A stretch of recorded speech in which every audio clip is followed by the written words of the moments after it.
भारतीय महिला टीम की स्टार बैटर और उप कप्तान स्मृति मंधाना ने अपनी निजी जिंदगी को लेकर अटकलों पर आखिरकार चुप्पी तोड़ दी है। मंधाना ने कहा कि उनकी पलाश मुच्छल के साथ रिश्ता खत्म हो गया है, यानी उनकी शादी टूट गई है।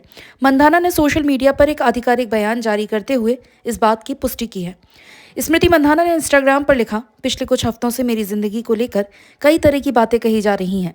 मैं बहुत निजी स्वभाव की हूं और अपनी प्राइवेट लाइफ को निजी ही रखना चाहती हूं, लेकिन अब ये बताना जरूरी है कि शादी रद्द हो चुकी है। मैं चाहती हूं कि ये मामला यहीं खत्म हो जाए।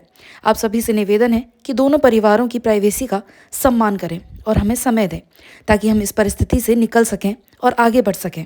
स्मृति मंधाना ने अपने करियर को ही अपनी प्राथमिकता बताया। मंधाना ने लिखा, मेरा मानना है कि हम सभी को एक ऊंची ताकत दिशा दे रही है। मेरे लिए वो हमेशा भारत का प्रतिनिधित्व करना रहा है। मैं जितना लंबे समय तक संभव हो सके अपने देश के लिए खेलना और ट्रॉफियां जीतना चाहती हूँ। मेरा पूरा ध्यान उसी पर रहेगा। वहीं पलाश मुच्छल ने भी शादी टूटने की बात को कन्फर्म किया है। पलाश ने अपनी इंस्टाग्राम स्टोरी पर लिखा, मैंने अपनी जिंदगी में आगे बढ़ने और अपने निजी रिश्ते से पीछे हटने का फैसला किया है। लोगों को बिना वजह और बिना किसी आधार वाली अफवाहों पर इतनी जल्दी प्रतिक्रिया देते हुए देखना मेरे लिए बहुत ही तकलीफ दे रहा है, खासकर तब जब ये मामला मेरे लिए बेहद निजी और अहम रहा।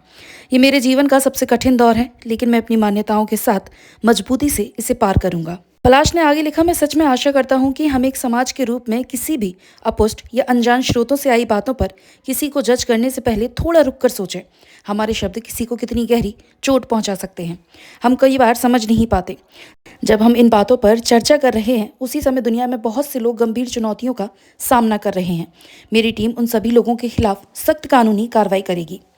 स्मृति मंधाना और म्यूजिक कंपोजर पलाश मुच्छल की शादी 23 नवंबर 2025 को होनी तय थी, लेकिन तब इस शादी समारोह को अनिश्चित काल के लिए स्थगित कर दिया गया था। शादी के दिन ही स्मृति के पिता श्रीनिवास मंधाना की अचानक तबीयत बिगड़ गई थी। इसके बाद दोनों परिवारों ने शादी टालने का निर्णय लिया था। इसी दौरान सोशल मीडिया पर कई तरह की अफवाहें फैली। कुछ अनवेरिफाइड चैट्स वायरल हुई, जिसमें दावा किया गया कि पलाश मुच्छल ने स्मृति को धोखा दिया है। हालांकि इन दावों की कोई आधिकारिक पुष्टि नहीं हुई थी। स्मृति ने इंस्टाग्राम पर पलाश मुच्छल को अनफॉलो कर दिया है। हाल ही में 5 दिसंबर को स्मृति ने इंस्टाग्राम पर एक एड वीडियो शेयर किया, जिसमें फैंस की नज़र इस बात पर भी गई कि वो अपनी एंगेजमेंट रिंग नहीं पहने हुए थी, जिससे ये अटकलें और तेज हो गई थी कि ब्रेकअप का ऐलान जल्द होगा। स्मृति के बाद पलाश मुच्छल के पोस्ट से ये तो कंफर्म हो चुका है कि दोनों की शादी टूट गई है। स्मृति और पलाश ने कई सालों से एक दूसरे को डेट कर रहे थे। क्रिकेट वर्ल्ड कप की समाप्ति के बाद दोनों ने सगाई की। ये सगाई स्टेडियम में ही हुई थी। स्मृति अब विमेंस प्रीमियर लीग यानी WPL 2026 में रॉयल चैलेंजर्स बेंगलुरु की कप्तानी करेंगी। टूर्नामेंट की शुरुआत 9 जनवरी को नवी मुंबई में होगी।